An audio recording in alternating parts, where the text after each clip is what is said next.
All right, welcome back to the Elias Makos Show. Now, U.S. President Donald Trump announced over the weekend an additional 10% tariff on Canada. Of course, this comes after he ended trade talks with Canada, seemingly over that Ontario government ad, that anti-tariff ad that featured former U.S. President Ronald Reagan. Now, this morning in Malaysia, Mark Carney said, on this issue, you should take Donald Trump at his word as to why he called off negotiations. It still leaves us in a situation where we've got to ask, what next? What next for Canada? Let's go to Ian Lee from the Sprott School of Business. He's an associate professor there. Ian, welcome back to the show. My pleasure, Elias. And I've told our listeners just earlier that I've always appreciated your insight on these subjects. I think you are one of the voices to listen to when it comes to this subject. So let me get your 2 cents here to start off. On the latest here and the situation Canada currently finds itself in, what is your take? Thank you for that comment. I appreciate that. As you know, just before answering, I rely almost exclusively on what I call evidence-based data, and that's not a buzzword. That means data that comes from Stats Canada, from Foreign Affairs Canada, because each of these government departments in the Government of Canada produce excellent statistical reports, whether it's exports or whether it's imports, broken down by sector, broken down by product line, and so forth. So I study a lot of data just because that's the real deal. That's what's really happening. So to your question, and I also study the actual words, the speeches, the press conference transcripts, and so forth of decision makers as opposed to pundits or others. I want to know what the actual decision makers are saying. Whether we like them or not is not the issue.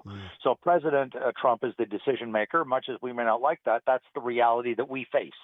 And so I read those words very carefully that he said last week about the auto industry, and then of course I read the follow-up to what he putting the tariff on. I agree with Prime Minister Carney that we have to take him at his word.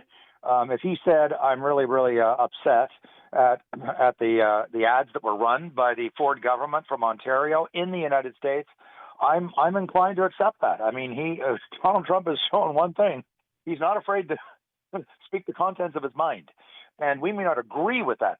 I keep saying that because in Canada, there's so much of the reaction to Trump has been, I'm angry, I don't agree, I'm angry. But we're not dealing with whether we're angry or disagree or not. We're trying to get at what is happening and where are we going.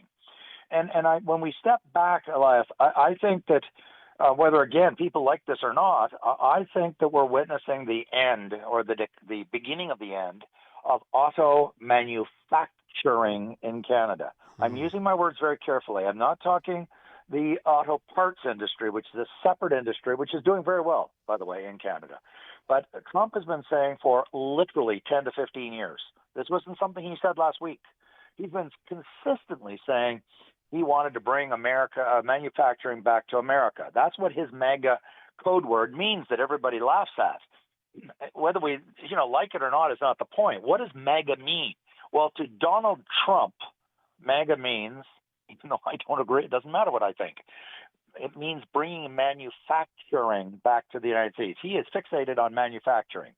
And so I think that when he said last week, we want to make those cars that you make, that you're exporting to the U.S. We export 80% of all the cars made in Canada. So I think that we can say fairly clearly that we're witnessing the decline and I believe the eventual end of manufacturing. And what will drive it is the tariffs that he has put on cars, which will make every car that we export to the States uneconomic. And they'll lose money on each and every car. And I just don't believe that Ford or General Motors or Honda or Toyota are in the social welfare business. They're not going to sit there and say, oh, well, we're just losing millions of dollars of cars from those 6 or 7 plants in Canada. Oh, well, them's the breaks. That's just the way it goes. I came out of banking. I was 9 years in banking, and I just don't believe the companies are in business to lose money. And I don't believe that they will tolerate that. And we've already seen 2 plants announce a relocation of production to the States. And I think it's just a question of time.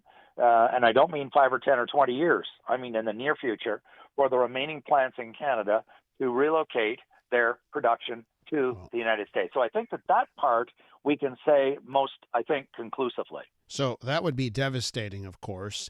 And I guess it leads me to the question as to, is Mark Carney and his ministers, have they prepared enough? Now that Mark Carney's been prime minister now for, what is it, 6-7 months here? Yeah.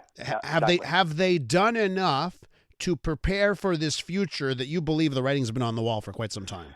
I don't believe so, and I don't mean at all to slag Prime Minister Carney. He's only been there for 6-7 months, as you just pointed out. He's a very smart guy. He's very experienced. But I think that we bought this, we Canadians, but especially Ontario and the federal government, for the last, I would say, 60, 70 years, since the Auto Pact, to be very precise, 1965, which was signed by then Lester Pearson, Prime Minister of Canada, because I wrote an article on this. The auto industry was failing. I mean, this industry has never, contrary to what the premiers of Ontario have said, it's a barn burner of an industry. We're making world class cars and all that. This industry has been struggling for a very, very long time. That is why we pour billions and billions and billions of taxpayer dollars into the auto industry. If it was booming, we would not need to be constantly pouring so much support into that industry. And I think that they've bought so deeply into it for literally since 1965 that these values and beliefs are going to be slow to change. And I think there's great resistance in Ottawa, where I've lived all my life, and I study this stuff very closely. The Laurentian elites, as they're sometimes called, just call them the governing elites if you don't like the other word. I think that they are so deeply committed to the belief that we can become, with enough judicial, government intervention, we can build ourselves up to some kind of a major manufacturing power, is so deeply held that it's going to take time for them to, and facts, hard reality staring them in the face, for them to relinquish and give that up. I've been arguing for years, I think, that it was a mistake. And I'm not trying to substitute my ideology. It's based on, again, hard data. And Sergio Marchionne, the late CEO of Fiat Chrysler, who was a car guy from Windsor, Ontario, he said, look, this industry is becoming characterized by a rapidly increasing amounts of R&D and capital costs in the billions and billions. I just looked up the number. European Association of Auto Manufacturers estimated last year that the world R&D just in car industry, just autos, was 150 billion euros. That's 200 billion Canadian dollars. Mm-hmm. These are staggering sums. And why am I giving you this number? We are a tiny country. We like to think we're huge. We are geographically, but we confuse that with population. We are smaller than the state of California, and we don't have the production runs to achieve the economies of scale that are needed in manufacturing. And that's why, and I say this with great respect towards the people that work at Bombardier, who created an amazing airplane, but I predicted from the get-go, it would fail, because I said we don't have the economies of scale in Canada.